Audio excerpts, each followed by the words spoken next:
যুদ্ধের সময় শেরপুরে মুক্তিকামী মানুষকে ধরে এনে নির্যাতনের প্রধান হোতা ছিলেন জামায়াত নেতা মোহাম্মদ কামারুজ্জামান। তার অপকর্মের প্রত্যক্ষদর্শী সে সময়ের আলবদর ক্যাম্পের পাহারাদার ও মামলার সাক্ষী মোহন মুন্সি। তিনি জানান, ৭১-এ কামারুজ্জামানের যথেষ্ট প্রভাব ছিল। পাক বাহিনীর কর্মকর্তারা তার বেশিরভাগ কথাই শুনত।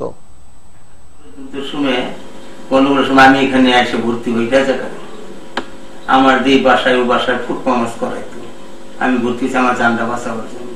আমি এইভাবে এসে এখন থাকি আমরা ৩-৪ মাস। কারণ যেমন এখানে থাকতো, এখানে এনে সিঁড়ির তোলার পরে যদি আওয়ামী লীগের বা যে বিপক্ষে ছিল ওই যে ইয়াদের এই পাকিস্তান আর্মিদের সঙ্গে যার বিপক্ষে ছিল দূরে নাম ওখানে মারতো, পিটাইয়া সিঁড়ির নিচে রাখতো। এরকম ভাবে ডাক্তার রাষ্ট্রের আনছে, সাতটার প্রফেসরের পর্যন্ত আনছে, এরকম ভাবে বিভিন্ন লোকের আনছে, আইনে পিটাইত। হুকুম দিছে ধরে নিয়ে আও, কারণ যেমন হুকুম দিছে, হুকুম ধরে নিয়ে আও, অমুক করে শুট করে দাও। রিয়াজ মেজর সাহেবের সঙ্গে সবসময় থাকে কামুজ্জামান। ওই শামসুল দারোগা বললো সকালে নিয়ে আবার মুস্তফা, তার ওই শামসুল দারোগা বলছে কামুজ্জামান হুকুম দেওয়া তো ধরছে ওই বদর বাহিনীরা যায় আর কিছু রেজাকার যায় ধরে নিয়ে আসছে, আইনে পিড়াই বাড়ায় থুয়ে দিয়েছিল বুঝি সিঁড়ি নিচ্ছে ওখানে। ওই মুস্তফা সাহেবকে রাত্রে মেজর রিয়াজ আসলো, তখন বললো যে কামুজ্জামানে বললো যে আমি কামু ওই যে একটা আওয়ামী লীগের মূল কিছু নিয়ে আসছি। রিয়াজ মেজর কই দিল যে রাত দেন আমি ফিরায়া, এরা ধৈর্যের জন্য নিয়ে আসছে।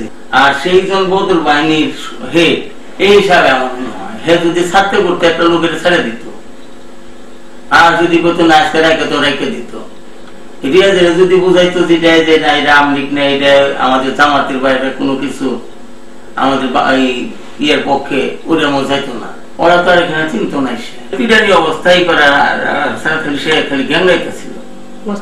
হ্যাঁ, কামরুজ্জামান কোথায় ছিল? উপরে ছিল। ওই যে কামরুজ্জামান বদরের হেড, যদি বদর বাহিনী কেমন করলে কামরুজ্জামান যা করতো মেজর রিয়াজে হয়তো ৮০টা নিত তার কথা কানে, আর ২০টা বাদ।